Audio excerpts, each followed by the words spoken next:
Hey guys, I was sent in this Alco C-628 made by AHM, and it's got a terrible rattling noise. It does move a little bit backward and forward, but I think one of the drive line where it runs from the motor to the gearbox has come off, and it sounds like the gears are slipping. So I'm going to go ahead and take it apart, and we're going to see what I got going on. I've got it on fast forward again so that it doesn't take near as long, and you guys can stop it wherever you need to if you need to look at something. But you can see I've got the wheels off the back. I went ahead and took the weight off in the center, and there's clips on the shell that actually I believe lock into that. So those do have to come off, and then it's got little tabs in the front under the windows that you have to push open to slip the cab off, or the shell off. And you'll see that ended up coming off, and the shell's going to come off just like that. It does have a tab in the back, be careful of that. But you can see here obviously that the driveline had come off and was just laying in there. So I went ahead and laid that to the side. And now that I have that weight out of the way, it's easier to get the front truck cover off. The rear truck cover actually has a broken piece in it, and I'm going to end up having to glue it when I put it all back together so that it'll latch on and stay on correctly, and the wheels stay up against the gear in the gearbox. And here I'm just kind of inspecting the gears while I'm taking it apart, making sure nothing really slips like it's not supposed to. And you can see the motor was loose in here too, which is probably why the drive shaft came out. I'm going to go ahead and put that back in place.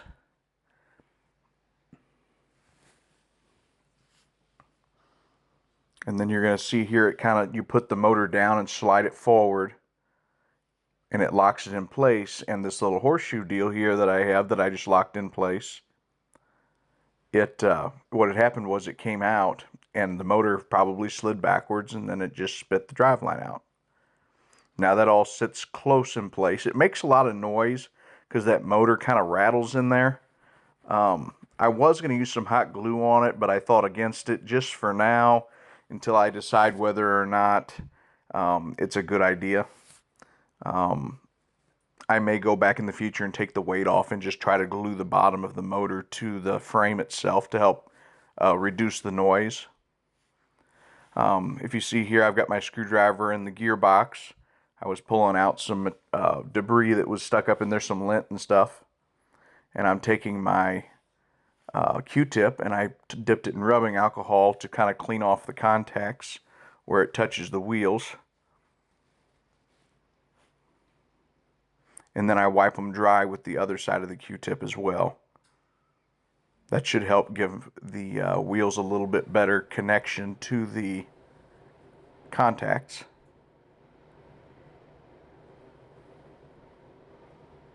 You can see here the gear sits to one side, so you have to make sure your wheel gears sit to that same side. And I'm dropping just a drop of oil in there, and then any excess I try to dab up with a Q-tip. And then I'll lock the truck covers back on. And I am going to clean the wheels, but I have a different way of doing these that's actually easier than just taking the wheels out and having to work my way around them with something. Here's another little piece of lint that I pulled out. Checking the gear, make sure it doesn't slide from side to side. Put a drop of oil on it. Put my axles in.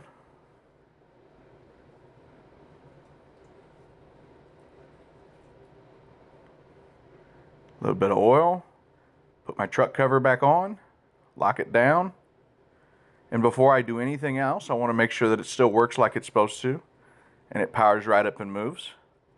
It's not perfect yet just because the wheels haven't been cleaned. And here I'm going to do that. I take what's left of my rubbing alcohol and just pour it on a paper towel. I'll fold it over and lay it on the tracks. And since it picks up power from both ends, I can let the wheels spin on the paper towel to clean them. Same on the other side. And you can kind of see, well, you can see on the paper towel those black lines. That's all the soot coming off of the wheels. And here I'm just kind of reattaching that truck a little bit. It does want to come loose from time to time, and I do put a little bit of glue on it to help hold it on off screen.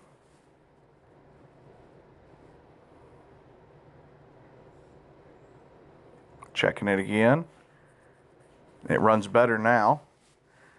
And one of the last things I'm going to do is where I'm pointing here, there's a little bit of copper you can see sticking out the end of the motor, and that's the commutator. I use a little rubbing alcohol on a Q-tip, and I rub that down real good, turn the drive shaft, rub it again, till I get all the way around it and get all the black soot off of that commutator. There are little lines in between on it that you can clean as well. And now it's running really, really well. I went ahead and put the weight on. Wanted to make sure I put it on the correct way, and it turned out that it's kind of, you can put it on either way. There's really no particular way that it has to go.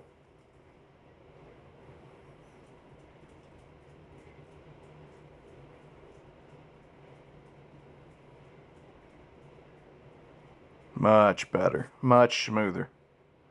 And here I'm going to go ahead and put my shell on. This was a little bit of a challenge. Just because of the way the clips work that clip the shell onto the frame, and you have to be kind of gentle to keep from breaking it. But I got it all locked on, and as you can see here, it works really, really well. Just double checking trucks, making sure everything's nice and tight, making sure there's not a ton of oil like coming out if I over oiled it just a little bit. You can see, look at just how smooth this is running.